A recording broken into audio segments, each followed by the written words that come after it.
program in Portugal.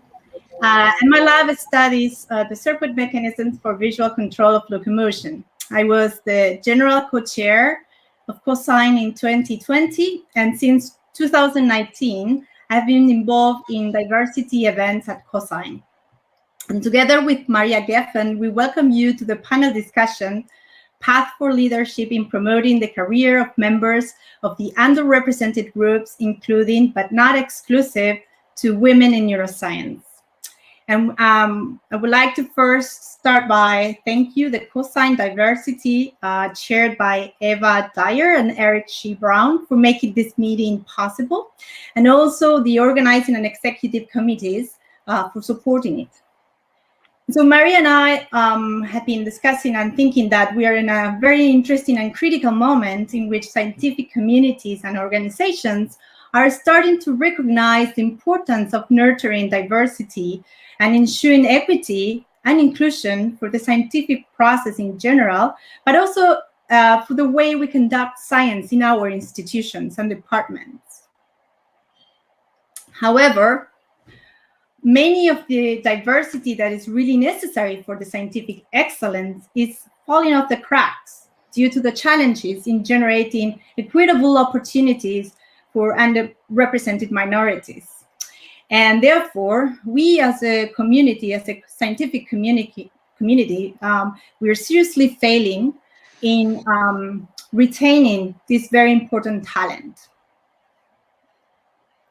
So in this workshop, we invited leaders of our scientific community who have been committed and involved in establishing organizations and strategies within institutions to facilitate the growth and opportunities on individuals based only on their potential to succeed, regardless of their sex, gender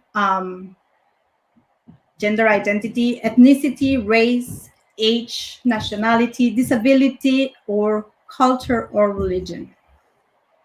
Maria. You're muted. 2020, 2021, you're muted.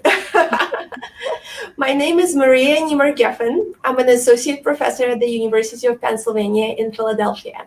My laboratory studies the neuronal mechanism of auditory perception and learning. I was the general chair of Cosyne in 2016, and starting with 2015, I've been organizing a yearly diversity event at Cosyne.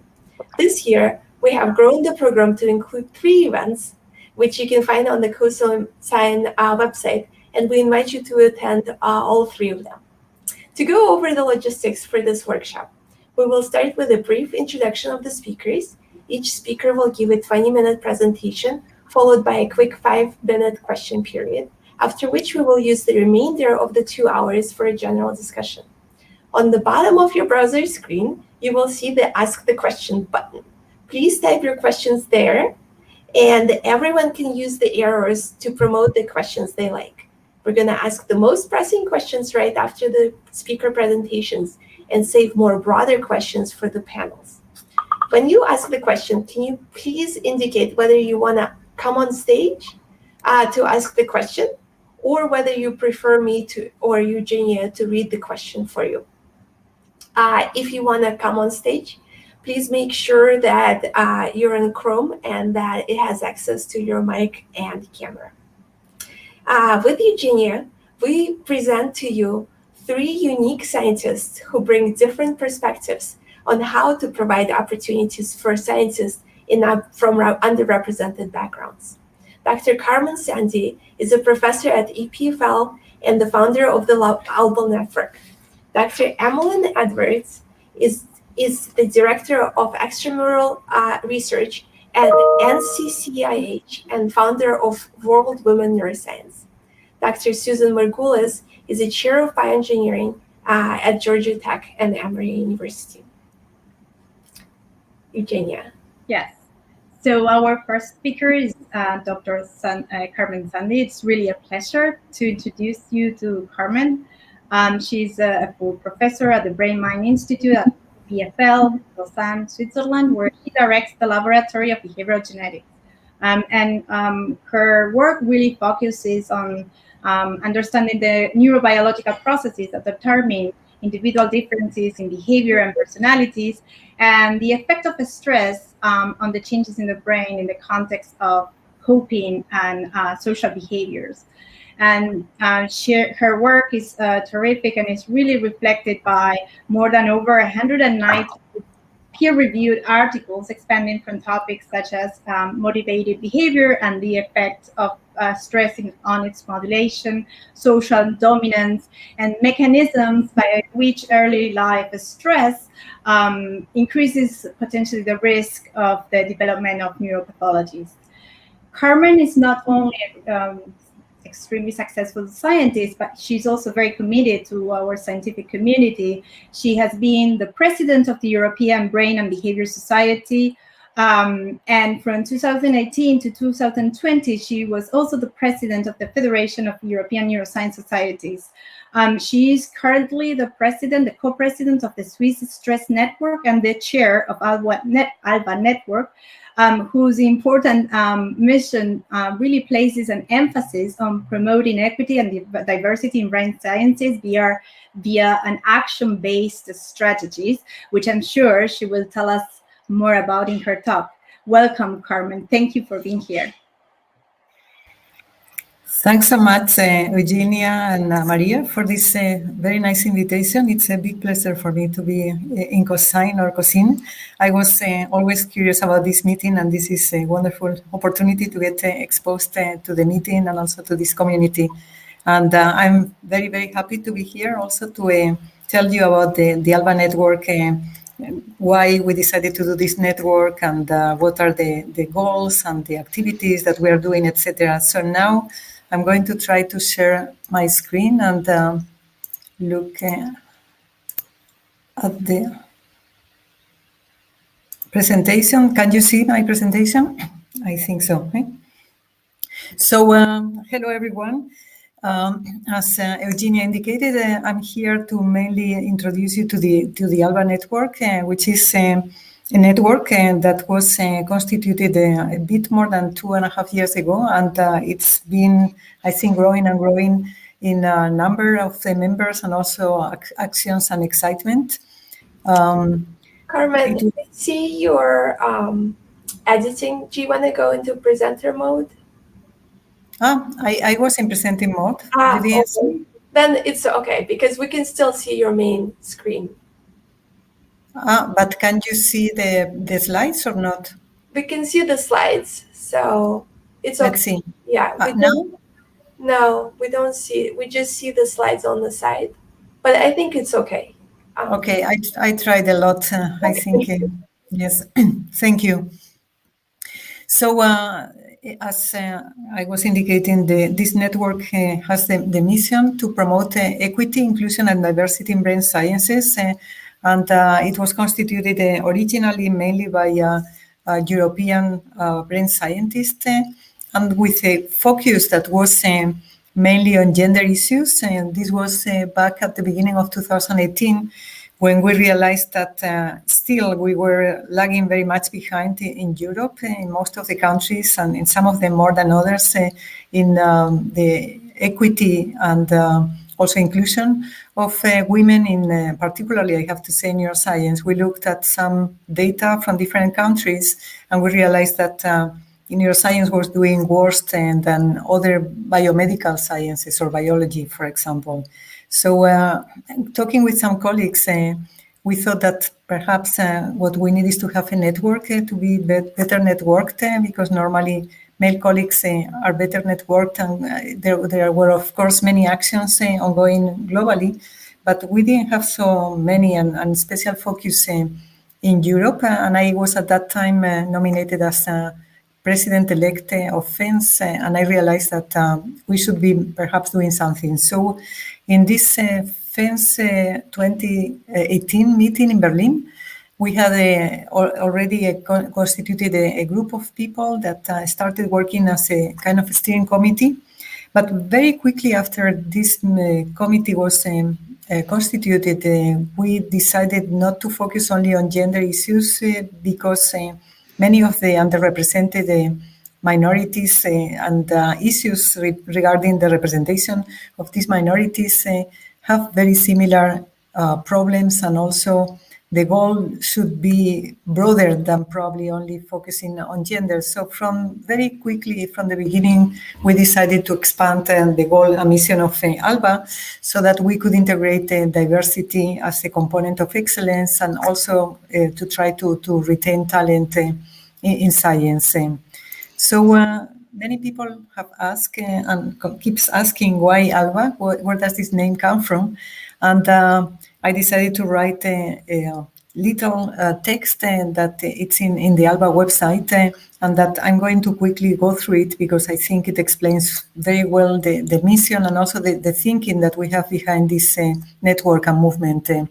ALBA in several languages like Spanish and Italian means sunrise, and the word has this poetic resonance, evoking the beginning of a new day, when light is emerging to illuminate a new future. So the idea of this ALBA network is that we recognize that things are changing, and that it's important indeed to incorporate diversity, ensuring equity, but things started changing, so it's a quite bright future, and what we need is now to come together and together enable this movement towards a definitive change, so that there is a moment when all brain scientists have equal opportunities to thrive, but mainly acknowledging that this is a key momentum when progress starts happening. And I have to say that we felt this at the beginning when we constituted a network, and this has been, I think, confirmed over the last years,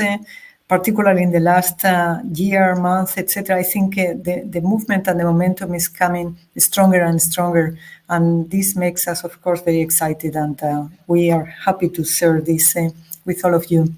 So who is the ALBA network? Who are the members? At the moment, there are around 600 members. These are members that just express their alignment with the ALBA mission and decide to register. So at the end of this presentation, I will also encourage you to register and to join us as a member. And there is a kind of a leadership or an ALBA team that it's organizing things more centrally, but this is something that we've been doing until now with a kind of a top-down approach, because we started constituting everything from scratch. Very soon we will be calling more colleagues and the communities for all of you who want to join. Carmen? Yes? Yes? I think that the slides are not changing.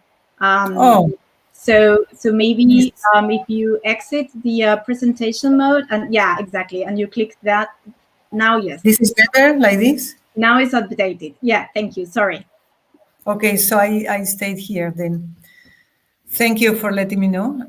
So we have a board of directors, I think, with a very interesting and active colleagues that have contributed and continue contributing a lot to the development of all the different actions and the development of the concept. And I'm going to go very quickly through them so that you realize that we are, I think, very well networked in the global neuroscience communities.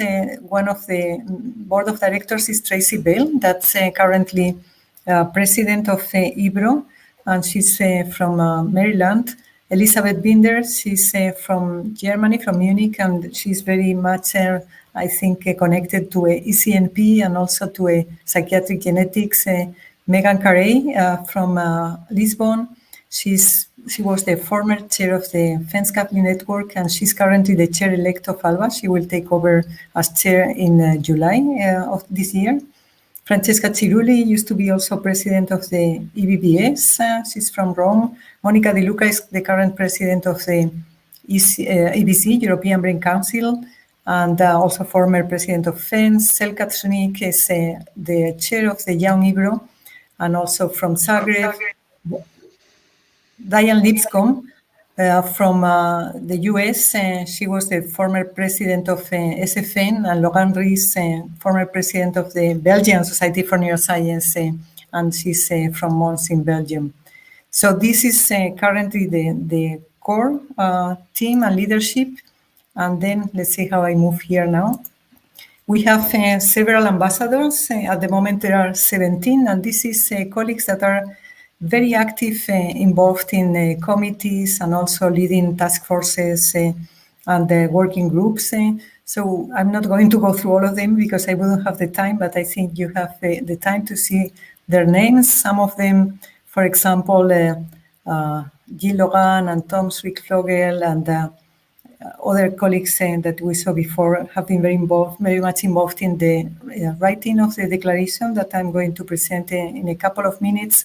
Other colleagues are leading the diversity task force or the LGBTQ task force. And then we also have advisors. At the moment, there are 12 advisors that provide us support in many different issues, and also they come from all over the globe. As you can see, Elaine Delbel is the president of FALAN, the Federation of Latin American and Caribbean Societies for Neuroscience, Hailan Hu from China, Marianne Joels from Netherlands, Jasmine Hort from Mount Sinai in New York, Hilala Shuel from the EPFL, and so on and so forth. So I think, you can have an idea of the group of people that are moving and pushing for ALBA to get stronger and that make possible many of the actions that I'm going to be telling you in a little moment.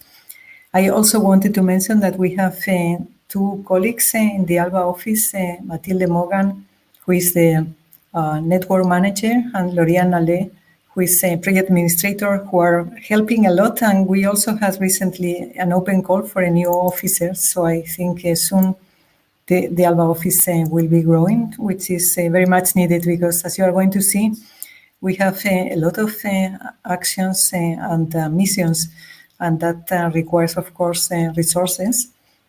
So I said that the mission of ALBA is, of course, promoting diversity, inclusion, and equity in brain sciences, and we have specific goals. I'm going to go through the examples of the actions that we are doing for each of these specific goals. So I'm going to start with the first one, which is we think it's important to recognize outstanding contributions to science and diversity. And for this, we launch a number of actions. This is an example of how you can see things in the website. I really wanted to show it to you and encourage you to visit the website because many of these actions are clearly explained there, and also you have access to many of the videos and also documents from all these different types of actions. So if we start with the first one, which is having role models and promoting examples of people that are dedicated to this mission. We have awards. At the moment, we only launched one award, but we are about to launch 2 new awards, so please stay tuned. So this award is the ALBA FKNE Diversity Prize. In 2021, in 2020, it was Erin Schumann that got this prize, and you can also see the video in which she accepts the prize, and also that it expresses or indicates the reason why she was nominated and why she was selected for this prize. So right now there is an open call until I think the deadline is the 8th of March. And if you have colleagues or organizations that you think should be promoted for this or nominated for the work that they are doing in terms of the diversity in brain sciences, I would advise you to nominate them. So other actions that we are doing is establishing role models through different measures. We had this first focus on video interviews. We did around 16 or 17 interviews to colleagues from many different backgrounds at different stages of the career that somehow represent excellent science and at the same time that are role models for being, I think, examples of underrepresented groups. As you can see, there are several women, but we have also people from different ethnicities or or backgrounds. And it's very interesting. They are short video clips that I think provide a good idea of how is the person and also what's the science, what are the important points for these people in terms of both science and career-related actions. Currently, we have a podcast series to, I think, emphasize colleagues from diversity backgrounds. The other one was video, and this is podcast. It's a little bit longer, but very interesting interviews. They go in depth in some of the topics that are important for the different colleagues that are interviewed, and also I think it gives an idea of what could be the important points of to tackle in this topic. I think, I listened to all of them. The latest one, the one from Huda Tsokvi, that as probably you know, she's the latest winner of the Brain Prize 2020, and she's going to be giving a talk next week in the Brain Prize conference. And it's very interesting, but all of them are very interesting. Ibukon Akinrinade is talking about how she managed to indeed pursue her dreams and what was her trajectory. Jose Cepeda is a very interesting scientist from Latin American background, also a poet. And I think the reflections about what we need to change in neuroscience and in the careers in science are also very, I think, stimulating. Basma Radwan has been also very successful with prizes like L'Oreal Prize, and also she's, I think, very inspiring in how she talks about how important it is to empower women in science. So this is something that it's ongoing. There will be more chapters in this series. So one of the other important goals for the ALBA network from the beginning, it's been to try to put together documentation and also to advance in actions that would allow us to share the best practices so that we don't have to always start from scratch whenever we want to have particular actions or have impact regarding inclusion or equity in academia and also in science. So this is something in which we had the different type of actions. As you can see here, I am referring to resources. This is something that you can find in the website. And this is documentation around different topics that we've put together in kind of folders that can help people from different backgrounds or different issues that are probably going through to find different types of resources or to find documentation that could be useful. For example, one of these folders has put together documentation regarding the impact of COVID-19 on women and minorities in science.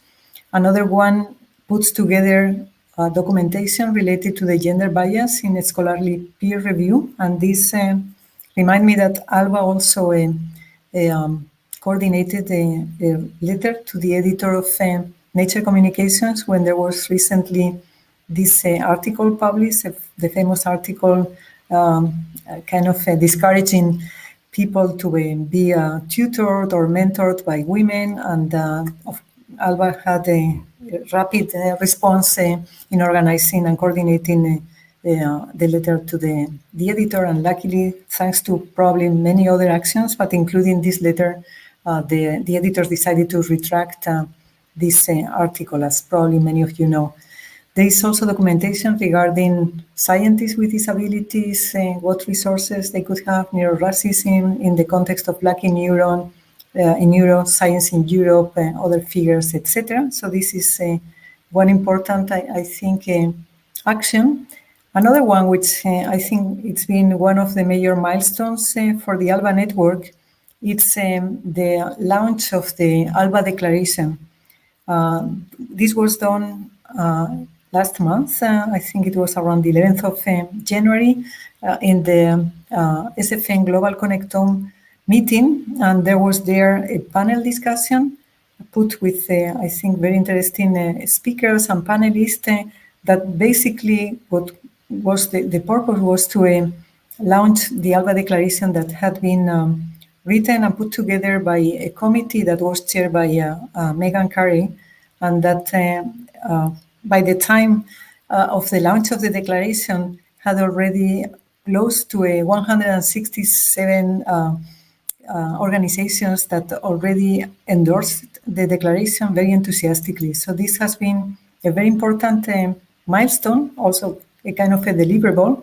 And this ALBA declaration is a resource for concrete, positive, evidence-based actions that both organizations and also individuals can take to promote equity and inclusivity. So it's mainly focusing on some key aspects that are normally barriers for this this possibility of just promoting equity and inclusivity, which is implicit bias and workplace culture. And here you can see different points that's tackling. I'm not going to go into the details. I really encourage you to go to the website, those of you that have not seen it, because I'm aware that many of you have already seen the declaration, and many of your institutions have also endorsed it and are among the first signatories. But of course, it was not only the launching, the time when people can endorse it and adhere it. Now, this process is open to everyone, and I encourage you to have a look and perhaps encourage your institute, your department, your university, or maybe your journal, if you are part of an editorial board or any other community, to endorse the declaration. I think it's important because it shows that the community is behind this common mission. And I think the enthusiasm that we have experienced from everyone that adhered shows that indeed it's an important mission for academia and for brain sciences, but it goes beyond brain sciences, as I indicated. So I will try to go now quickly. Something else that we do is try to provide networking and mentoring opportunities.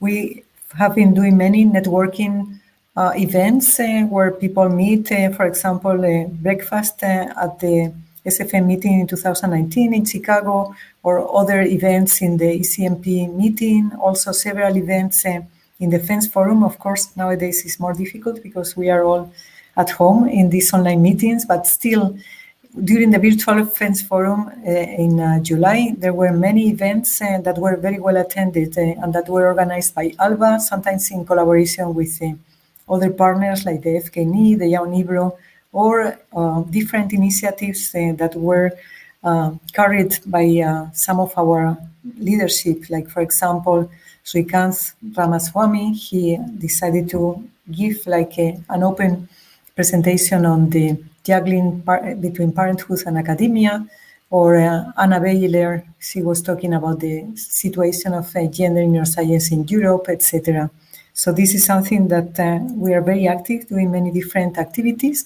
And then also now we are trying to connect with the regions, because of course the mission of ALBA became global. It started being European, but we got IBRO and also SFN, as you are going to see, as major partners, partner organizations, and we became global.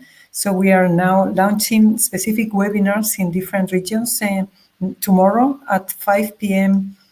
European time, Central European time, but it's going to be mainly with the focus in Latin America. So it's mainly people from America that will be connecting, but not only. We are going to examine with colleagues that are experts in the topic and representing different Latin American countries. What are the barriers that prevent brain scientists to thrive in science and academia? And there will be, I think, a very animated discussion tomorrow, and then we will have a specific focus in India, also Asia, eventually also we hope in Africa. That's something we are going to plan in the next months.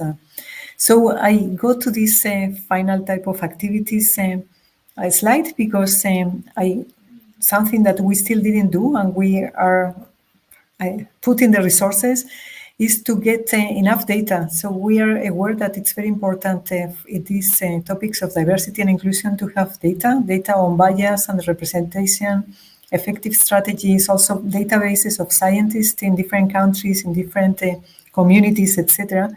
And that's something that still we didn't deliver, but we are working on. So if somebody is interested in helping us there as well, or in any other activity, please contact me or contact the ALBA office, and we will be very happy to get your support. If you have data particularly, that would be wonderful.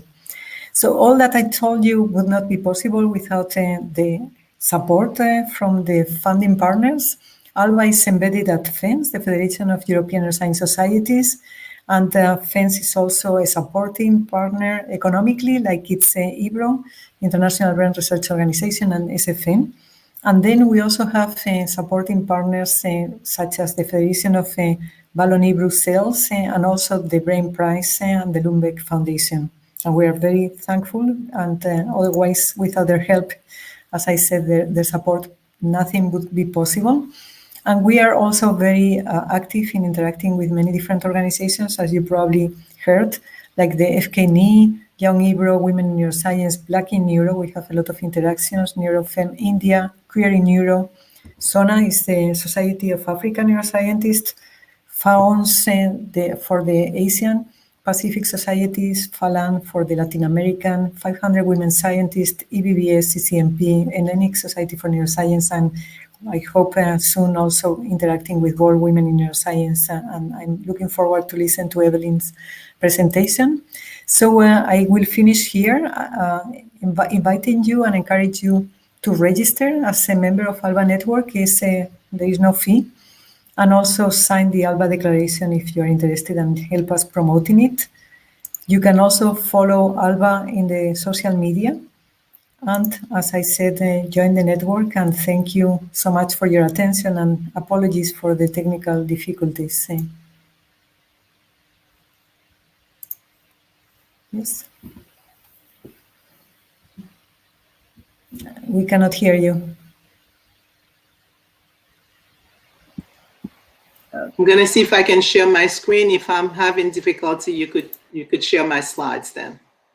Emmeline, let's see. Thank you very much, Carmen. And that's wonderful. Actually, I think it's great to have a centralized resource. Many times we're lacking the understanding of how to even look for, networking of people who may be very interested in actually establishing similar enterprises, different levels of our scientific community.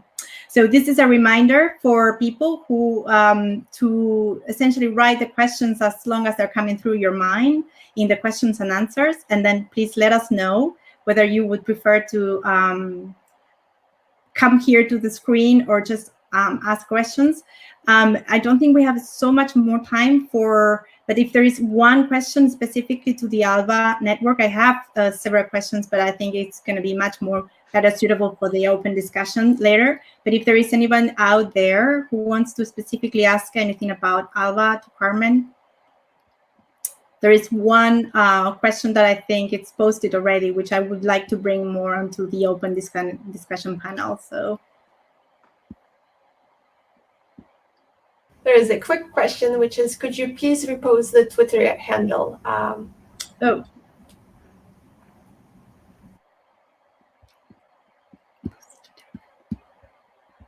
Okay. All right, Dr. Edwards, any luck with screen sharing? Let's try. Okay. Our second speaker today is Dr. Emmeline Edwards. She is the director of the Division of Extramural Research of the National Center for Complementary and Integrative Health.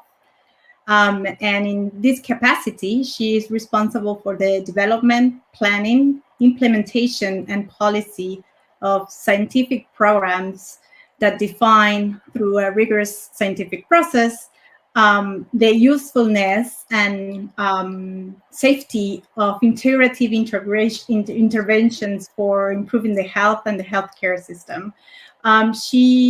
Dr. Edwards was also the Deputy Director of the Extramural Program at the National Institute of Neurological Disorders and Stroke. And before joining the NIH, Dr. Edwards was an associate professor in the Department of Pharmacology at the University of Maryland, where her work focused on the neural mechanisms of complex behaviors, including affective disorders.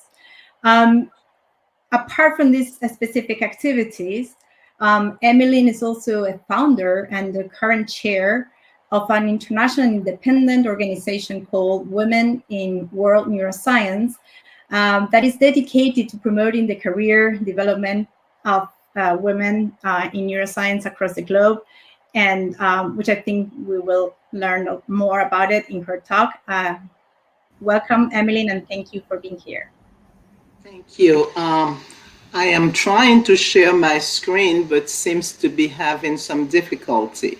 I can see them in the background. Yeah, can you try just on the very bottom panel, just press the PowerPoint button?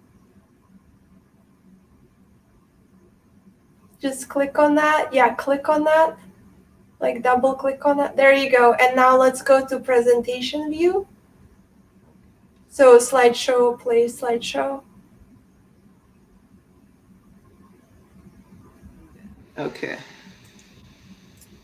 Okay. Okay. Great. Perfect.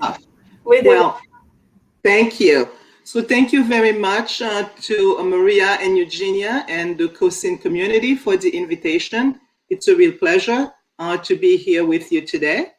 I am going to present wearing two different hats. So essentially as part of World Women in Neuroscience, but also in my capacity as director of the Extramural program at the NIH for one of these institutes. As a result of this, I need to put this disclaimer slide where I have no conflict of interest, dealing with Cosyne.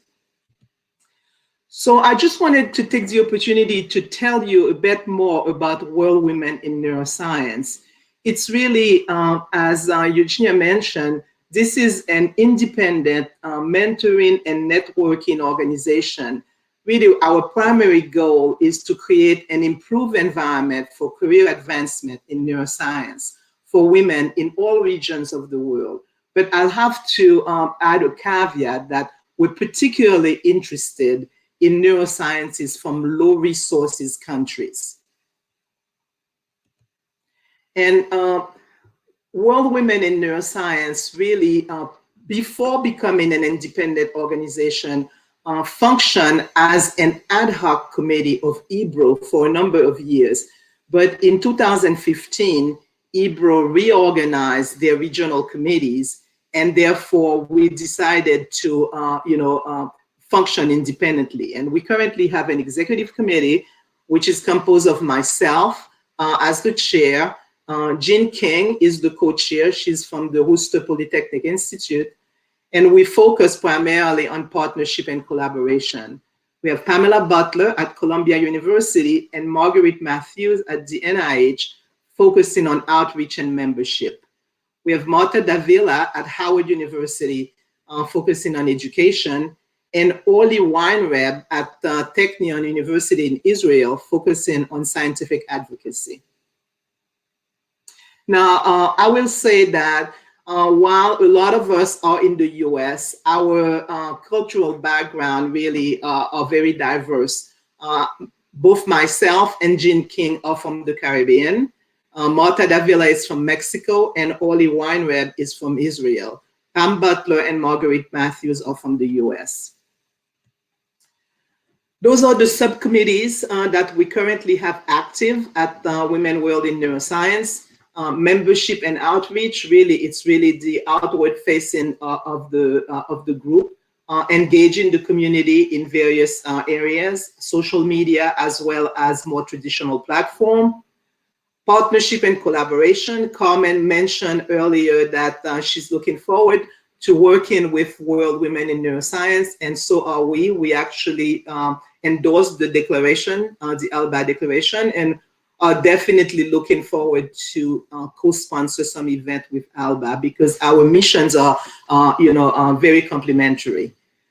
Education is one subcommittee that focuses on really providing opportunities, webinars, and mentoring circles, which we find very effective, which would be really a more informal way of, interacting with the community. And then science advocacy, as I mentioned, which is really maintaining a scientific platform in support of the research activities of women neuroscientists. I'll give you a few examples of activities that World Women in Neuroscience have sponsored. Here again, we talk about the mentoring circles. I will give you an example to give you a little more detail on that. At scientific meetings, we actually always get the list of fellows that are coming to those meetings, either sponsored by SFN or by EBRO. And then we invite those individuals, especially if it's the first time that they're coming to a large meeting, we invite them to actually come and meet with women well in neuroscience in an informal setting, and also focus on a particular aspect of career development. These have been really interesting, and we continue, we keep contact with those individuals following those meetings. We did a number of peer mentoring workshops in the Caribbean, in Africa, in East Asia. And we did a couple of interesting science policy forums. We did one in China in 2012, focusing on the leaky pipeline in terms of why are women dropping out at various stages of their careers. And in 2019, we repeated that same workshop in South Korea at the EBRO meeting. One of the most successful activities that we had was really to provide seed grants to investigators from neighboring university to establish collaboration, and allowing them to develop concept for grant submissions, later on. So one of the big problems that World Women in Neuroscience is trying to tackle is really to reduce that leaky pipeline, where we know that gender and racial barriers really impede the development of these individuals in science, engineering, and medicine. So we know that there is a large discrepancy between the enrollment of women students and also underrepresented minorities, and the rate at which these individuals are promoted and receiving tenure. And obviously, as Carmen mentioned, this issue of gender and racial equity in science really is problematic, because it really constrains the opportunities for this individual, and also it really diminishes the potential of these individuals. So to address the problem, I think one of the ways that we have adapted our practices is really to look at it at the multiple level, the institutional level, community level, and in the individual level. And since I am at the NIH, I wanted to share with you the approach that NIH has taken to address both gender and racial inequities in science. Because the NIH, of course, is a biomedical research institution, the approach really has been to apply scientific rigor to intervention that will deepen our understanding of the factors that influence the careers of women and underrepresented groups in science. So the idea is to do an action-based research on strategies that could be helpful in making a difference. So I'll give you a couple of examples of the type of activities that have been done at the NIH. Of course, this has been going on for quite a while. So the first example is an opportunity, a funding opportunity announcement that was put out by one of the institutes at the NIH that's focusing on funding research on the causal factors and intervention that promote and support the career of women. Other examples include the award of mentoring supplement to existing grant that could demonstrate really some innovative strategies to improve mentoring and networking activities. The NIH Director's Office really has a specific award to promote biomedical workforce diversity. I'm not going to read all of this, but I just wanted to give you an idea of the kind of funded project from those activities. So for example, at the University of Pennsylvania, an investigator was actually received funding to do a randomized multi-level trial to study the factors that allow women to succeed in academia. Another example is Boston University, where they're doing a longitudinal follow-up to the National Faculty Survey. So those are actual research projects that are funded by the NIH to tackle those issues. The University of Wisconsin has a very interesting program that's focused on mentoring activities and development of faculty through focus groups with both the mentors and the mentees. And then there's a number of ongoing institutional strategies. The one I want to highlight is the newest one, where the NIH is now going to, as a new initiative called Faculty Institutional Recruitment for Sustainable Transformation, or FIRST. We just love acronyms at the NIH. This is a research funding opportunity that's going to develop a cohort of individuals. So the idea is that instead of institution hiring one or two underrepresented minority or one or two women for their department, the idea is to have a sustained approach and develop various cohorts of these individuals, providing support and really building a community so that the individuals that are hired are not do not feel isolated. And this is an experiment that is being started at the NIH, and we do hope that this will bear fruit, because a lot of time faculties, women faculties or underrepresented minorities are hired, but retention becomes a problem because people feel very isolated in those environments, and having this cohort effect is hopefully going to address some of these issues. At the community level, some of the things that we have done both at the NIH and also in World Women Neuroscience is really to encourage the development of personal and professional networks. Every year at the Society for Neuroscience, except for this past year, I have participated along with many of my colleagues into the networking activities that takes place on the Saturday before the meeting starts. And it always surprises me as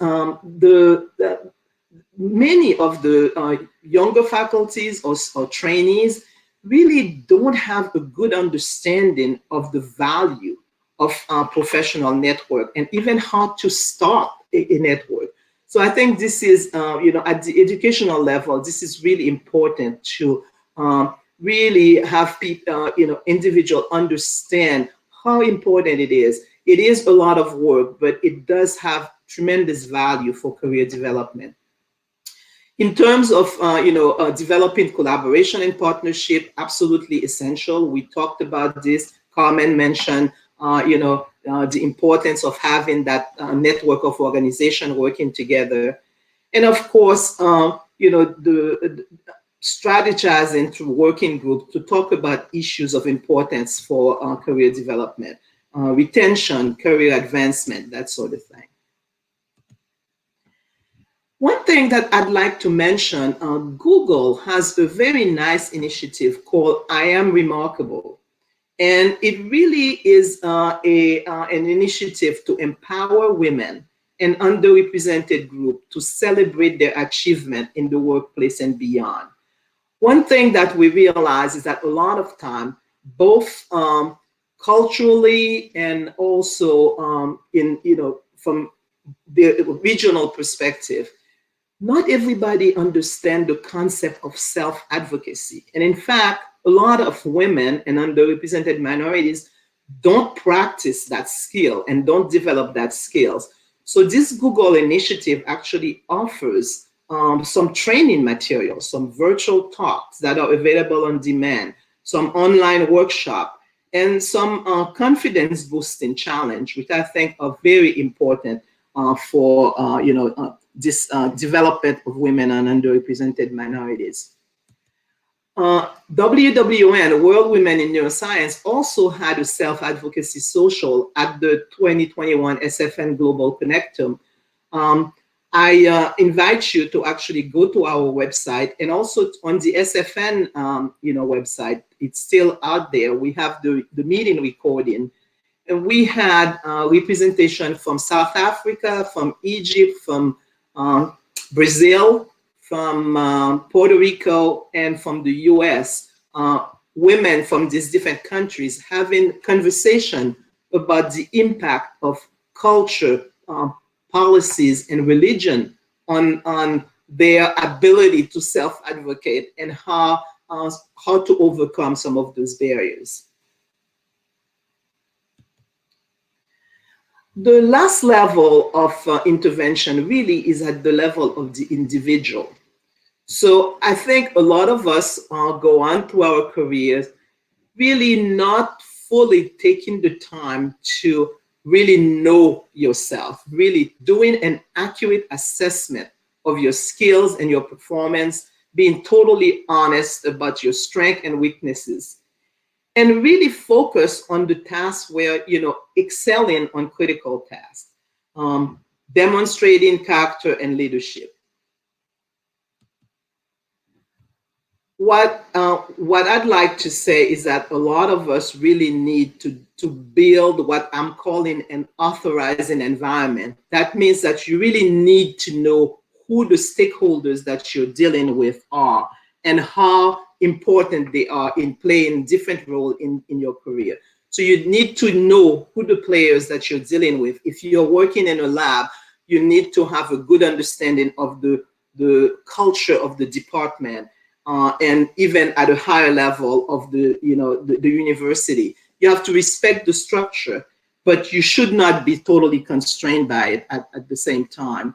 And you need to really foster cross-communication between the different stakeholders. You are the center, but you need to take advantage of everything that's around you to help you succeed in the endeavors that you're taking over. So I'm going to conclude my remarks there, but I'm going to be very happy to take any question. I want to acknowledge my colleagues from World Women in Neuroscience. I want to also acknowledge the center for which I work for at the NIH, the National Center for Complementary and Integrative Health, and of course, all the institute at the NIH. I am actually, my activities in Women World Neuroscience, I am allowed to do this as part of my official duty. So I want to acknowledge, the help given there. So thank you very much. Again, I think we have, if we have any question, I'll be happy to answer them, but I'm gonna leave you with the URL for our website, our Twitter handle, and feel free to contact me either by email or through the NCCIH NIH website as well.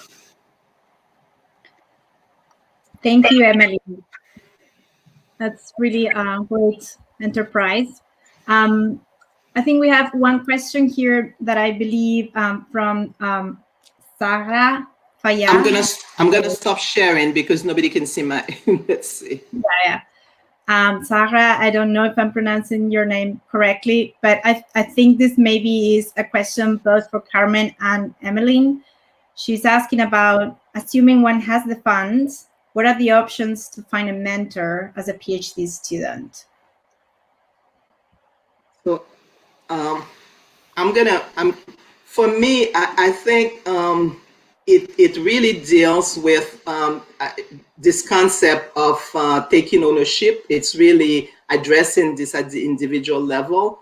So I always say to trainees or young faculty, you have to really do your homework. Let's say you're going into you're trying to choose a lab.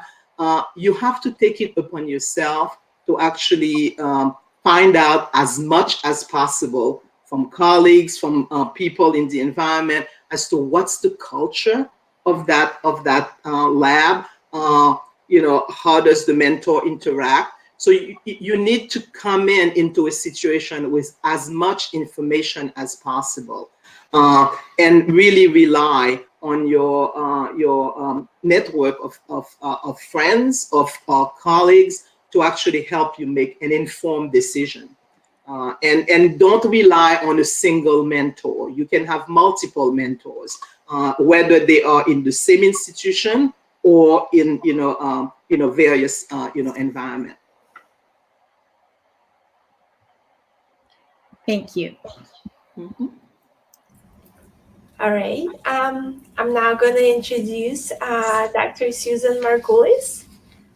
So Dr. Susan Margulies is the chair of the Department of Biomedical Engineering at Georgia Tech, an eminent scholar at Emory University. She's a world-renowned researcher in the field of biomechanics. The Injury Biomechanics Lab, under her direction, uses an integrated biomechanics approach to understand the influence of mechanical factors on the structure and function of human tissues from the macroscopic to the microscopic level, with an emphasis on the brain and lungs. She is a fellow of multiple engineering societies, has received tens of millions of dollars in research funding, and published hundreds of peer-reviewed articles. Prior to Georgia Tech, Dr. Margulies was a professor in bioengineering at Penn, where she has led numerous efforts besides building a world-class lab. She has led numerous efforts to help young scientists and scientists from underrepresented backgrounds succeed. I had the honor of enrolling in a program that she organized for assistant professors in STEM on training in leadership. To me, when I joined Penn, leadership was a new concept, and Dr. Margulies really built a unique 2-year course, which opened our eyes to the opportunities in our careers as researchers and what we can do outside of the lab. Dr. Margulies was the first woman to be named professor in Penn Bioengineering, and she founded an organization on campus that is very prominent, the Forum for Women Faculty, that advocates for success and provides support to women faculty. And she has been working tirelessly to create a welcoming environment for women at Penn and now at Georgia Tech. Thank you. So I will now try and share my screen. Let me see. I think I'm going to try application window, and you'll have to tell me if it is successful. Can you see? I don't see you sharing the screen. Let me try going into.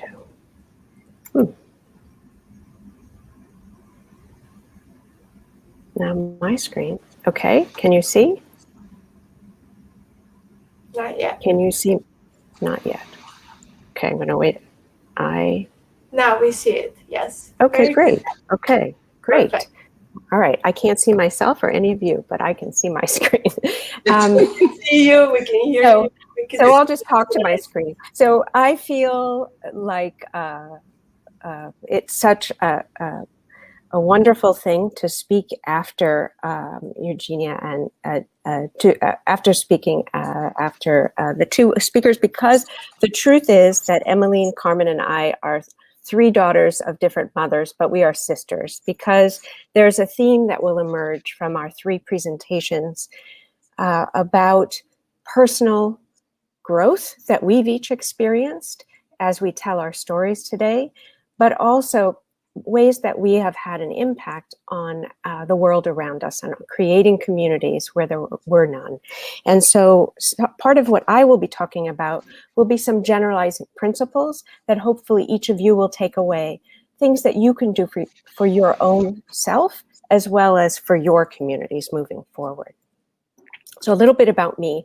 This is me on my first day of school. I grew up in Rochester, Minnesota, the home of the Mayo Clinic and also IBM. So I think that's where my merging of interests, math and science, as it applies to medical problems of impact, is important.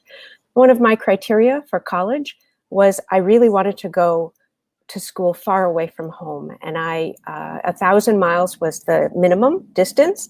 And I went to Princeton University, where I was the 10th class of women admitted to Princeton.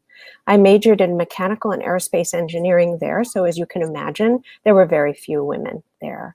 I met my husband in my freshman year. So I think it's important to bring up some personal challenges as we navigate our own career paths.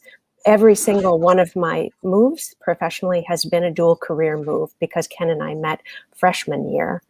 My move after my undergraduate career graduation was to the University of Pennsylvania, where I majored in and got my PhD in bioengineering. From there, I did my postdoc back in Rochester, Minnesota at the Mayo Clinic, where I was the only engineer as a postdoc in a clinical department of thoracic diseases, and then my first faculty position was there as well. So an only engineer. When we think about isolation, I think it's important to not just think about being women or race. We should include religion. We should include your area of study and the career path that brought you to where you were.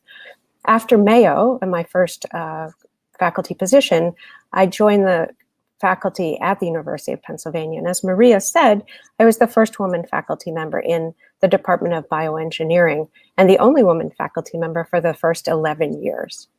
After 24 years at Penn, I joined the faculties at both Georgia Tech and Emory. I include a picture of our two daughters to the right because the impact that we have is more than on our own professional network. I want to include the impact that we have on our families.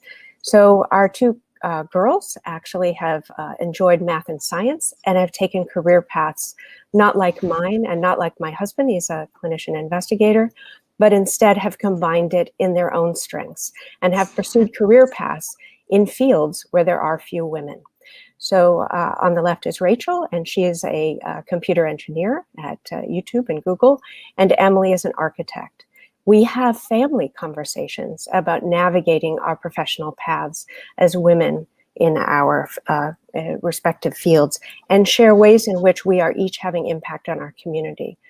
I can tell you it gives me great pride and deep, deep pride to see my daughters carry forward the mission that's so important. This fall, I read a book that resonated with me, A Lab of One's Own by Rita Caldwell. And as you can see, it's one woman's personal journey through sexism in science. I recommend it. I found the first chapters quite depressing because I felt as though we've changed very little for women in science. Rita Caldwell is probably 10 or 15 years older than I am. We are still working on the same problems now for women who are just entering their career path in science. So I was looking for the right note at the end of each chapter, what we can do, and then finally at the end of the last chapter. And I shall tell you that what I summarized by this book is really an overarch of the words that you're hearing today from Carmen and from Emmeline, and also that you hear from me about my own career path. First is, she says, you're not alone. It is important to find the community, form those communities if they don't exist. It's so important to gather the data. You need to change the system from within. So you saw so much emphasis on sponsorship. That is about changing the system from within, from these existing communities of science. The change has to have the support from leadership, and institutional reforms are really what's going to make that change last. In my own journey, as a graduate student, I formed a community. I formed graduate women in science and engineering because I felt alone and that I wanted to learn about navigating my professional path with others. So we read books, we had speakers come in. It was professional development bootstrapped from graduate students. At the University of Pennsylvania, you heard Maria describe that I was one of the 6 founding members of the Forum for Women Faculty, created by women faculty for women faculty. Gathering the data was so important I was very involved in the faculty senate at the University of Pennsylvania, eventually becoming chair. Gathering the data was something that we did related to diversity, equity, and inclusion, related to salaries, related to many different aspects. So important to gather the data. Changing the system from within also happened during that phase of my career path, because we met every other week with the president and provost in a community, basically of the chair-elect of the faculty senate, the chair of the faculty senate, and the past chair of the faculty senate. I learned during that phase of my career path how important it is to have shared leadership, to have the continuity and the mission of whatever you're working on, but also to learn how to be a leader from someone who's had the position that you're about to step into. It's wonderful to have that shared leadership structure. And change has to have the support from the leadership. And there were times in those closed meetings with the president and the provost that the ideas came from the faculty and senate, but the president and the provost took them forward and owned them. And I was just as proud when leadership took our initiatives forward and called them their own, as I was when we at the faculty senate made things happen and created things. So I think that that's so important to help others own the change and to help the leadership own the change. But institutional reform is really important. Emmeline, I have to tell you that I was on the advisory board for the multi-trial randomized trial for women in academic medicine. And it was from that experience that when the NIH funding for that trial ended at the University of Pennsylvania, we piloted it with support from the provost at the University of Pennsylvania to create Penn faculty pathways. And we decided that once the grant has ended, it needs to be owned at the institutional level to really make it last. And so that is Penn faculty pathways, the 2-year experience that Maria has experienced herself. But the journey to leadership really starts local. So I'm going to take the reverse order of Emmeline. I'm actually going to start with myself and then conclude with institutional changes. So from my own journey, my own leadership journey, I wanted to reflect and provide some advice to all of you. The 2 pieces of advice that I'll explain and deconstruct, the 2 pieces are: use all of your equipment. And there are no maps to your leadership journey, on your leadership journey, and the trail is not straight. So using your equipment. This is me at the age of 6 on my favorite bike. Note that it has training wheels. I use this photo to symbolize a few different things about your personal journey to leadership. One is, note the training wheels. You need help. And at some point you take those training wheels off and you'll fall, you'll wobble, but know that you with practice will be a much more skilled leader. So you need to begin, as you've heard from Carmen and Emmeline, you need to educate yourself. You need to understand your strengths and weaknesses and your values. When you know what your values are, when people ask you to serve on something, if it aligns with your values, then I say yes. So knowing your own values is an important reflection too, and touchstone for you to do. It's so essential to realize that leadership skills can be learned. People are not born leaders. People learn how to be leaders. So those shared leadership opportunities, those opportunities to co-share, to work with someone as a team member and watch how they lead, so important. So I suggest that you start reading books, share those books with others and discuss them. Articles, I share them with women in my own networks. Workshop sessions, sometimes they're just hours. I've been to workshops that were a couple of days. And coaches, wherever a coach can be found, take advantage. Sometimes it's a one-time thing. Sometimes it's a couple of sessions. Sometimes it's a longer experience. I think it's important to highlight the difference between role models, mentors, and sponsors. Role models are people who you could read about. Those podcasts are so important to learn about other people's career paths. You never have to meet them, but they can inspire you to be something that you hadn't dreamed of. But mentors are people who work with you, who really are your guiders to help you grow professionally and personally. They should be a team, as you've heard from the others here today, and think of them as people who help you along your journey. Sometimes you speak with them frequently. At times I don't speak to a mentor for a year, and then I reach out to them again. They should be thinking of you in a holistic manner, not narrowly as a neuroscientist, for example. Sponsors are people who stick their necks out on behalf of you and promote you, nominate you, and put you up for things. It is important to form communities, and both Emmeline and Carmen are examples of women who have formed communities, as I am as well. I want to bring your attention to a book that I found really, really helpful. I read about it in the New York Times, and then I bought it for myself, and I read it and said, I need this. Every other Thursday, this group of Bay Area women scientists met and supported each other. Now in existence for well over 30 years, they provided peer mentoring to each other, but as important, they were accountability partners for each other. And sometimes when you say, I need to do something, when it's not for others, but it's for myself, I had a great deal of trouble honoring my own promises to myself. So when I formed, in our case, it was every other Tuesday group, I found that group members were my accountability partners, and it was so important to me. Reflection on your personal growth is key, and you've heard of that from Emmeline. But also, it is important to be your authentic self.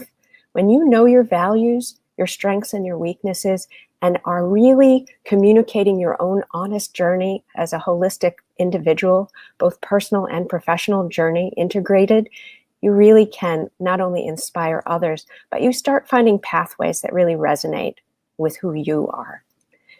This is a phrase, do, say, are, that I literally have right here on my desk. I'm in the Georgia Tech office. I also have an Emory office. And this is a phrase that I heard of from the vice president for communications at Georgia Tech. When one becomes a leader, when one tries to take an initiative as a person or as an institution, what she shared with me is first, just do it. Don't tell people about the fact that you're going to do it. Start taking those steps and do it.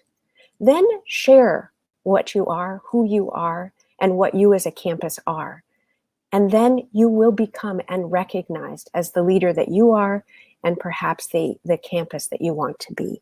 So do, say, are is something that I only learned about in the last year, and I wanted to share with you.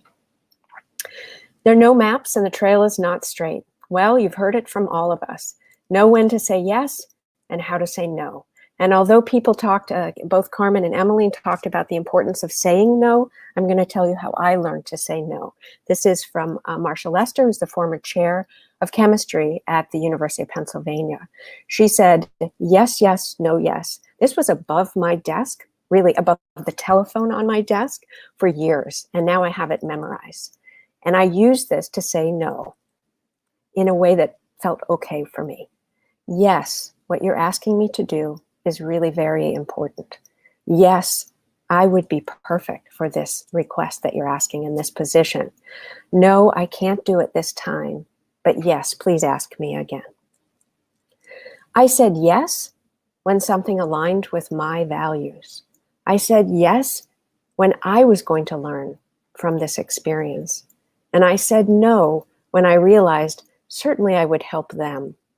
But this was not something that aligned with my values or helped me learn at this time. So know when to say yes and how to say no.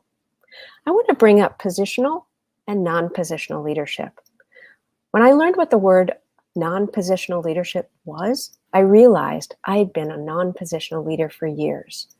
Non-positional leaders are those people in the room who have such important things to say, who everyone turns to and says, that's a great idea. And so non-positional leadership is so important when you recognize you are that person in the room to begin to note the actions of your words or the impact of your actions and start noting that. We all keep our CVs. I encourage you to maintain your leadership accomplishments list, not just as a positional leader, but also as a non-positional leader. If you've served on a team that has accomplished something, write that down, keep that document, It's so important for you to be able to go back to it. It's also important to talk about plans versus serendipity. Many of us make plans, and when things don't go to plan, we're sort of at a flummox or at an intersection. This is from Margulies, who is the dean of the School of Nursing at University of Pennsylvania. She talked about planned pathways to leadership. First, I'm going to get this degree, then I'm going to get that degree, and finally, I'm going to get this next degree. And then I'll have this position, then I'll have that position, and finally, I'll be ready for that position. But serendipity is very important because these opportunities don't always come according to your plan. So recognizing that you might be taken out of your comfort zone. You haven't had that education, or you might not have had that experience that you think is necessary before the thing you're being asked to do or serve on, or you expected that this would happen for someone who is at this level or had already been that kind of experience. So important to recognize that this may align with your experiences, those leadership experiences you've been tracking, and your values and your strengths, and it's important to take those risks. My move to the university, to Emory University and to Georgia Tech was serendipitous. I really felt that you needed to be a chair of a smaller, lower ranked program before you were chair of the largest program in the world in biomedical engineering and a high-ranked program. But instead, I was convinced by talking with others that I had had those experiences. So this is our program. It is, we graduate the largest number of women graduates in the nation at the undergraduate and graduate level, PhD level, and the largest number of minority PhD graduates and undergraduates in the nation. We're very large, we're very talented, and we believe in transforming both in education as well as in our research and having inclusiveness be part of how our trainees at the undergraduate and graduate level experience their early part of their career path and beyond. So I want to now talk about institutional support for inclusive leadership. And this is an example of my own experience, but also a lot of reading that I've done about what institutions need to provide to create those pathways for inclusive and diverse leadership. I'll begin with that again. Do first, then say, and then you will be recognized as an institution that is truly diverse and inclusive. You need to lay the foundation as an institution. Leadership has to value diverse voices in leadership. They need to value diverse pathways to leadership, pathways that are not always those traditional pathways where first you're a chair before you're dean, as an example. You need to promote visibility of diverse leadership. It's important to have faces out there and those stories and podcasts about those important leaders, as well as leaders that are from more traditional paths that are the allies that are creating diversity in leadership. You need to recognize, and you've heard this already from others, and reward those contributions of leaders as well as of team members. You need to celebrate. You need to provide awards or create them. And news pieces are also important about pathways towards reaching inclusivity in leadership. Everyone needs to own the cultural change. So training people how to be allies, mentors, and how to be bystanders to speak up is so important. You've heard already about transparency and expectations for promoting and advocating others. We have on our annual report, how have you promoted and advocated for others and put others up for awards? As soon as that part becomes regularized in expectations, people realize it's valued and they start stepping up and doing more of it. I think inclusive leadership and membership on committees, expectations that groups and advisory boards and associate chairs and deans need to be diverse. When you really say it and mean it and expect it, then it starts happening. And including diversity initiatives and metrics in the annual evaluations of leaders is so important. Everyone wants to do well on the metrics that are provided. So create those metrics, follow through with the expectations that they will be met. Gathering the data, you've heard that from others, and analyzing it, not only for diversity, look at equity, look at salaries, look at the climate. It's so important for inclusion. We need to begin to appreciate and really understand intersectionality. Right now we talk about it, we're not quite sure how to approach it and really understand it and take action on those challenges. Defining the problem begins with listening. You need to bring multiple people to the table to understand the local culture, institutional values, historic strategies that have been tried to create diversity and to create leadership pathways of inclusion at the top of the institutional levels. You need to engage the community broadly and bring new voices to the table, not just people who are on campus. Maybe the people who interact with your campus, maybe those people who've graduated and left your campus, bring those people to the table as well. The strategic solutions is about learning about best practices, and sometimes those best practices are at the local level or at a unit on your own campus, or they're at other institutions, and you can repurpose them to your institution. But ultimately, you need to align the goals that you've learned about in understanding and laying the foundation with strategies, and the strategies that you use to reach those goals with those local values. When you align the goals and the strategies with the values, the resources follow.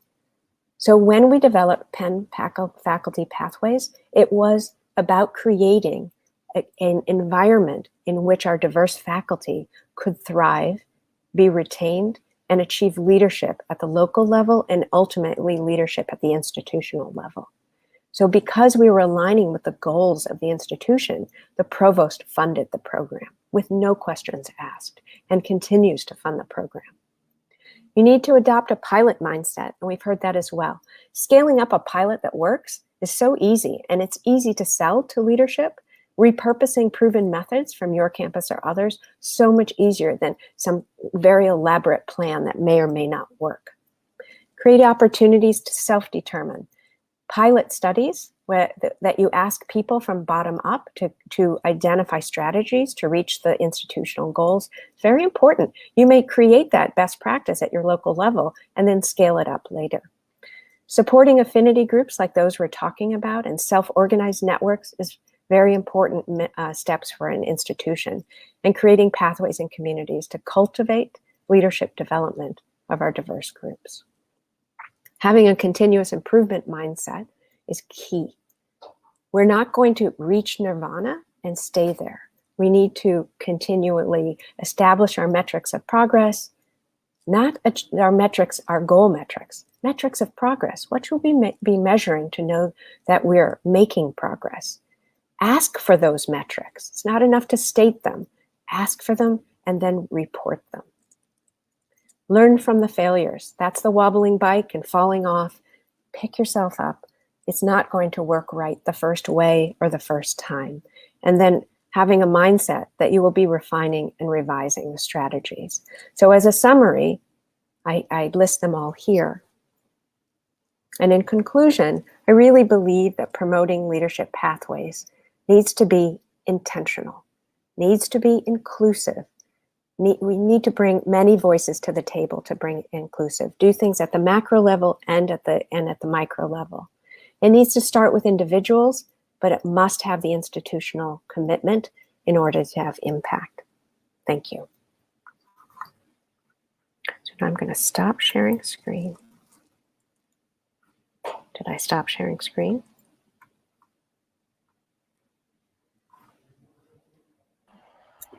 Maria, we cannot hear you. Hang on 1 second. Thanks, everyone, for your wonderful talks. We have a lot of questions to get through, and so I think I'm going to open up the panel rather than asking Susan-specific questions and give everybody an opportunity to discuss and present.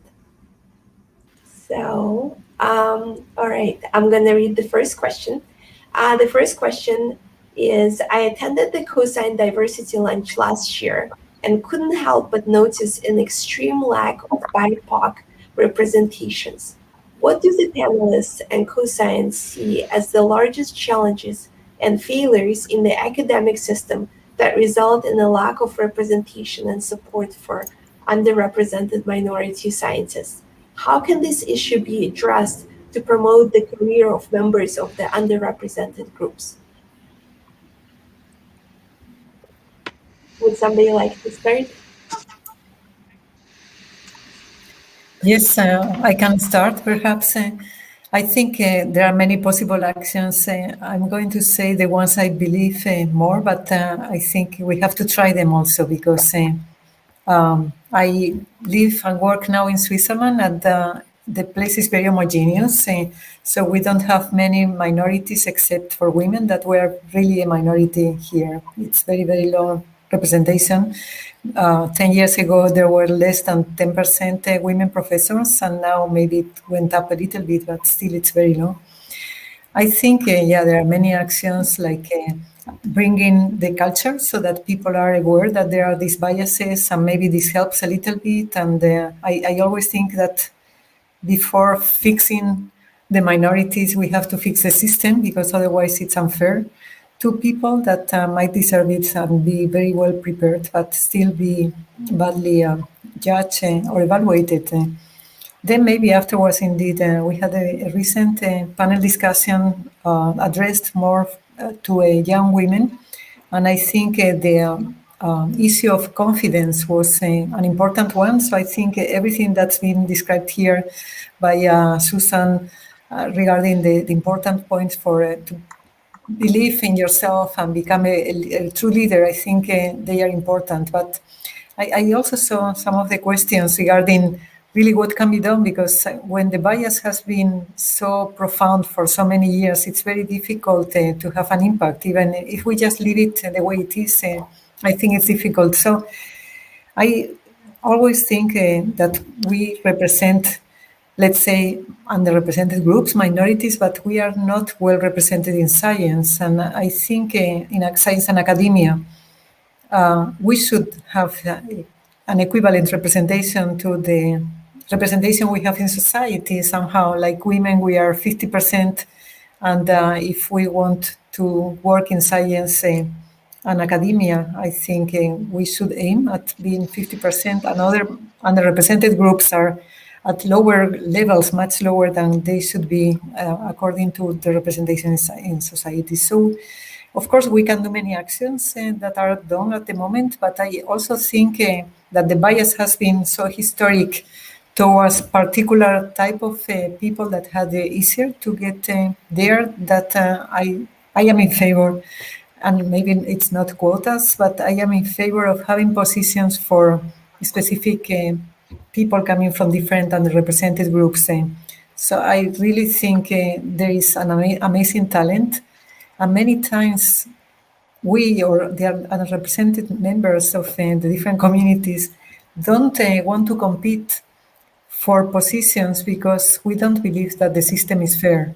Sometimes, no, if you didn't see that there are others there are no similar peers, etc. So we have an a priori selection, and afterwards, many times, maybe the committees think that there were no good candidates. There are a lot of people from this group really to select. It's really not the way to go. So I think the way to attract talent is by having an open and fair competition and having this type of positions. And then I think if we convince a few institutions to do it, afterwards it will be easier to export the model to other institutions. I know that not everyone agrees with this, but I am very much in favor of correcting openly somehow, not hidden, not having maybe at the end people in the short list and then maybe choosing for somebody that it's not the one that everyone thinks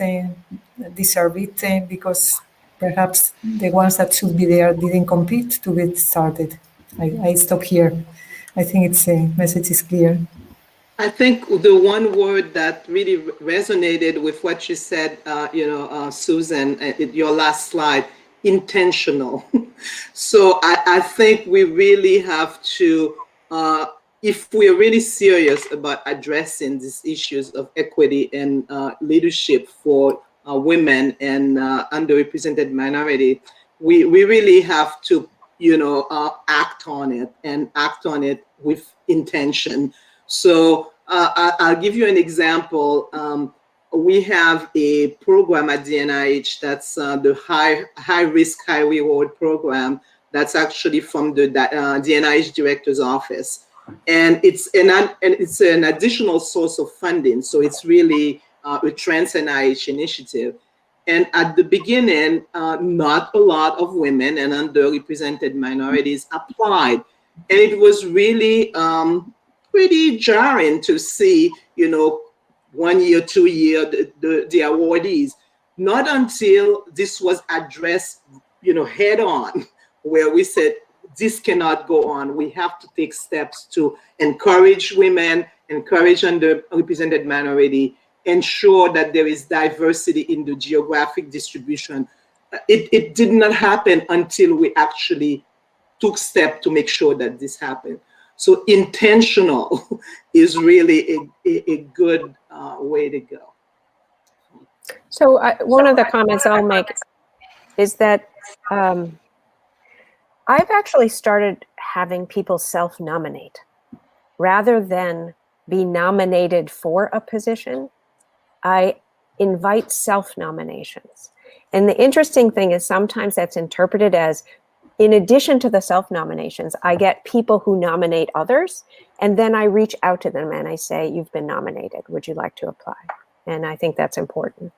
And there's plenty of data to show that women think they have to have checked every box to be ready for that position, rather than just have, part of the required experiences or just part of the expected experiences. Men are more eager to take that serendipitous path and to take risk and to put their neck out there. And I think women need to recognize that you'll learn. So in group, remember the every other Thursday group said, you have to apply. You just do it. And you'll learn from the experience of the application, what's expected, what the interview is like. And that way, when you really think that this is the one you want, the position you want, you will have had the experience of interviewing for other positions.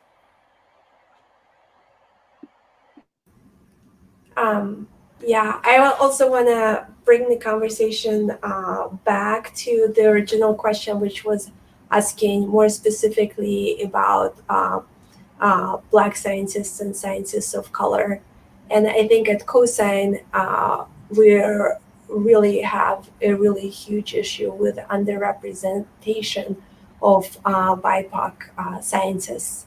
And I think that this is something that we are aware of, and as a diversity committee, we're working on making the atmosphere more inclusive for these scientists. One of the things that I wanted to continue with this particular question that I think is a little bit of the other side of the coin is the idea of bias that I think Carmen, I believe, was just commenting on that.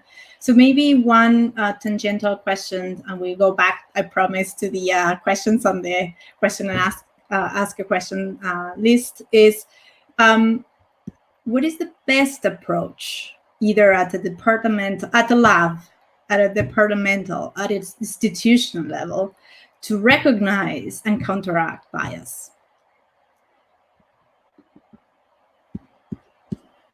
That's for the panel, yeah. I can start again. I think it's tricky. It depends. I think in different countries and different fields, we are at different levels also of advancement.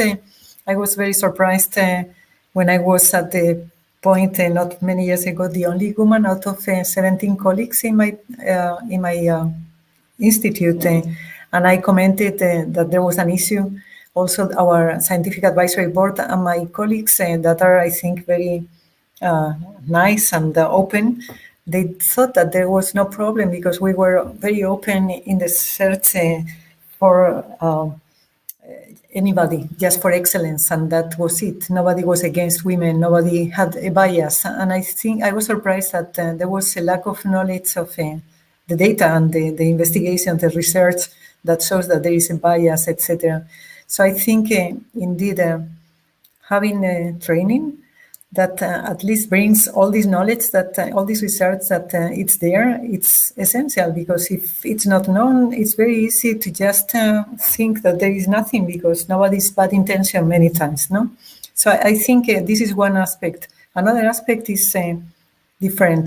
Not all the biases are implicit. Maybe there are also explicit biases. So there should be also structural measures to make sure that inclusion and equity is included. So I think there should be also measures at the level of the faculty, the leadership, and something that I am aware that works better sometimes than maybe encouraging committees to select minorities or whatever, is to empower the faculty in developing groups to deal with these issues of equity, instead of doing everything top down, to just bring the problem to the colleagues, and then colleagues that maybe never thought that they were going to be dealing with this, all of a sudden they have to solve this problem of bias. And I think this might be one way to change people from inside.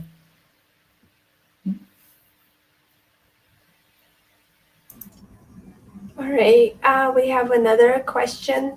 Do you believe that things can improve for underrepresented groups from within current structures and hierarchies of the scientific community, or is radical restructuring necessary?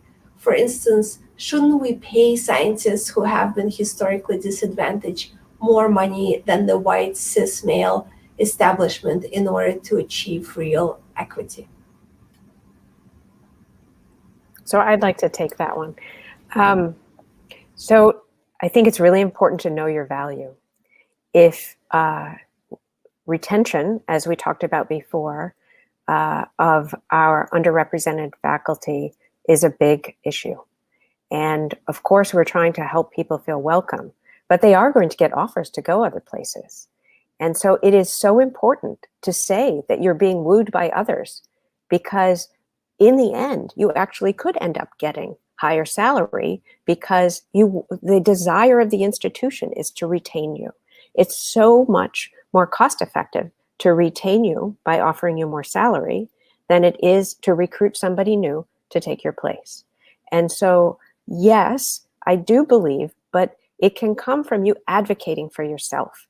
And I was horrified that you had to have an offer to leave in order to actually go and forward with this. And so what I've learned is you don't actually, you just have to have the data. If you find that you're making below average for your time in rank in the position that you're in, bring that forward to your chair, because it isn't right that you should be making less than norms. So at least look for a disparity in the negative direction. The question was about, should they make more? So I'd like to share that some of our, this spring, I actually talked with our, last June, I talked with our Black faculty in our department, and they talked about how they're often giving research positions to Black students. And if only there could be some funding that would allow them to have more than the usual number of undergraduates in their lab to be able to give them their first research experience or a comfortable research experience. So I think it's not only about the resources in terms of salary. Think about other ways that you could ask for resources to promote diversity on campus. Again, aligning your strategy with the goals of your campus and your department that might not be your own salary. So there are a number of ways that I think that we can and should be providing more resources to our underrepresented faculty. Let me just add that, a lot of time underrepresented minorities are overburdened by demands to, participate in a lot of activities related to, of course, equity and diversity issues. And I like Susan's suggestion to actually find different ways to get some incentive from the institution to allow them to add some resources that allow them to actually be able to participate, but not at the detriment of their career advancement. Because at times they feel that they have to take on a lot of additional committee work or service, and that detracts from their own career path as well. So it's this idea of identifying the resource that would be helpful and negotiate that with the department or the university.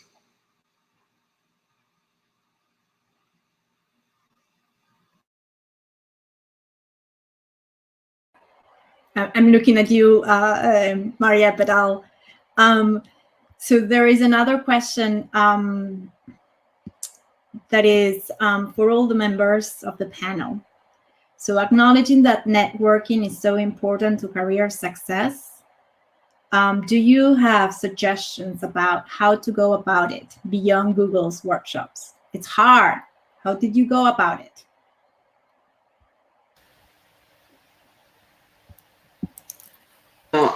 I always say to, I go back to my experience every year at the Society for Neuroscience, where actually I usually have a table that is, the title is Growing Your Professional Network. And I share that with a number of other colleagues. And students and junior faculty come in and talk to us about different ways. It's the idea, it's the initial contact that's most people find hard, and find that it might be a little bit like you're almost using someone. And I say, forget about that. Yes, there is a certain level of perhaps you're taking advantage, but it's for a good cause.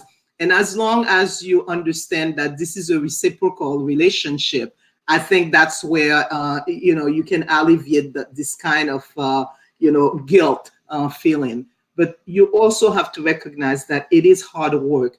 You cannot just contact somebody once and expect the person to actually be able to help you when you need it. You need to cultivate that relationship.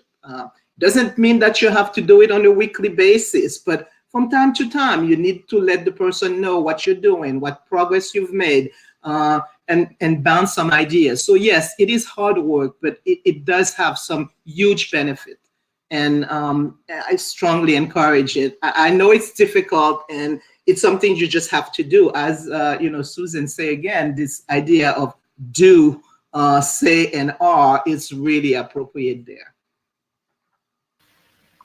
Something else perhaps to add as maybe additional ideas is to be proactive in organizing things, depending on the stage of the career, but maybe for younger group leaders, organize symposia or invite people to seminars, organize discussion groups, etc. I think by working together is the best way to be networked than just maybe meeting only in some of the networking sessions, trying to identify action groups or also if it's related to your science, organize. Nowadays it's easy. One can even invite a group to discuss something, and I think people are very responsive, not all the time because we are also busy, but there are many opportunities, and it's important to be proactive also. So I want to share an experience that I had 10, 15 years ago at the Biomedical Engineering Society, where at the time I was on the board of directors, and between sessions, I said to a friend, maybe we should have just the women get together at the bar in between this, hour that was between the end of a session and the beginning of something in the evening. And there were 50 women who showed up at the bar. And so it's not only your network and forming your network. Women will, and you can challenge them to form the network with you.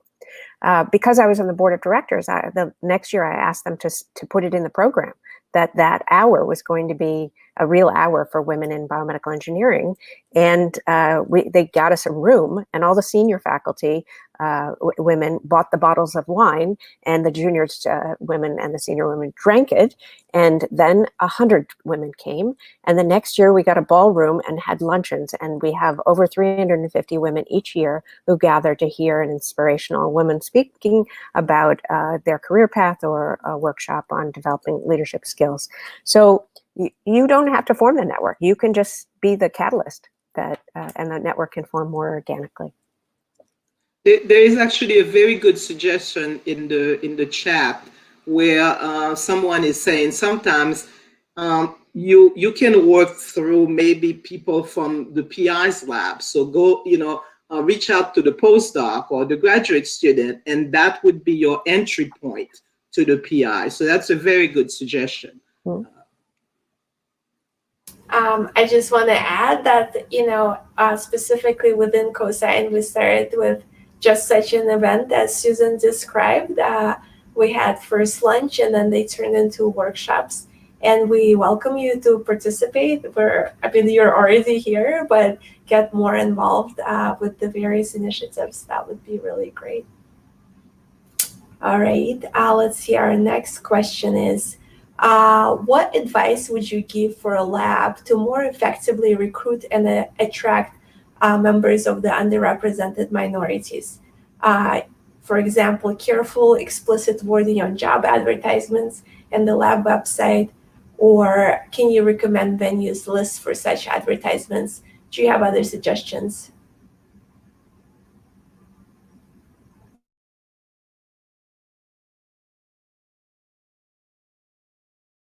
So I think one thing that I would say is to take advantage of some of the feeder schools. So HBCUs, where you have the majority of the students are from minority background, can be a source. And also advertising at in meetings where there is a large group of underrepresented minorities. So for African American, ABRACAM is a meeting where there is a large preponderance of African American. SACNAS is another large society for Hispanic students. So I think it's really getting plugged in into the good sources of excellent students that are from those communities. And again, this is a situation where you have to take the time to do a little bit of research and identify the right sources that would yield the result that you're looking for. I mean, it's very easy to say, I can't find them. I don't know where to look, but if you really do a little more homework, there are plenty of sources of excellent students that you could actually recruit for your programs.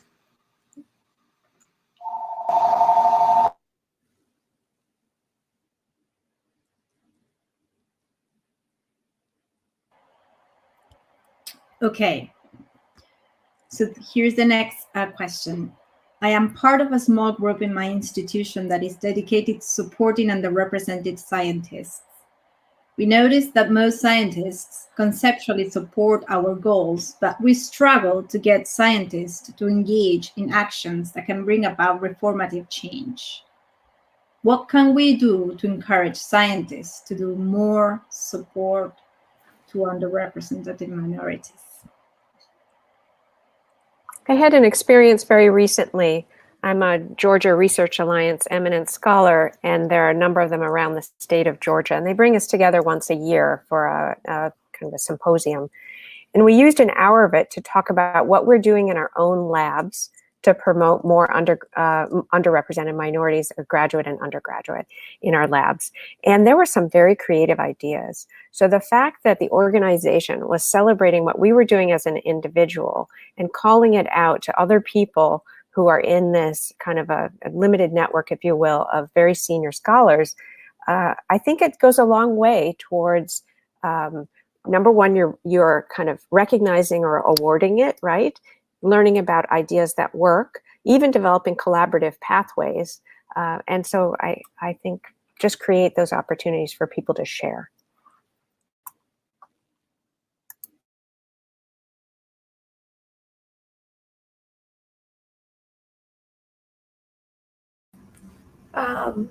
All right, some other questions. We're actually at 4:59, so I think we might not get to all the questions, but I think we have been, we've just been having such a great discussion. We've covered, I think, actually a lot of the points that Eugenia and I originally were trying to address in this panel. So we just want to thank again our panelists for joining us, for giving inspiring presentations. We really appreciate the work that you have been doing, and it's been a really unique opportunity to learn more about your paths and the projects that you're engaging in. So I also want to thank again the Cosyne organizing and executive committee. I also want to thank MindCore. That's a PEN organization that last minute jumped in and gave us the opportunity to run this workshop on this platform. And my co-organizer, yeah. Do you have something to add? No, I echo your sentiments and thoughts. I think this was been a lot of beyond actually what we were initially conceiving, and I really thank you. And it has been an amazing group of panelists that are bringing different perspectives, but with a lot of convergences. And I feel like we have all learned. I'm very much inspired right now, and I hope that the audience out there as well. I think it's important to understand and study, and this has been, if anything, a good introduction to how to go about these particular different questions that might interest you and resonate with these values, these personal values. So again, I want to also repeat, if there is anybody out there who's interested in these questions in our community at Cosyne, please get in contact with us or the diversity chairs, Eva Dyer and Eric Shee Brown, to help us organizing more of these events. We think it's an important component of working towards a much more inclusive community.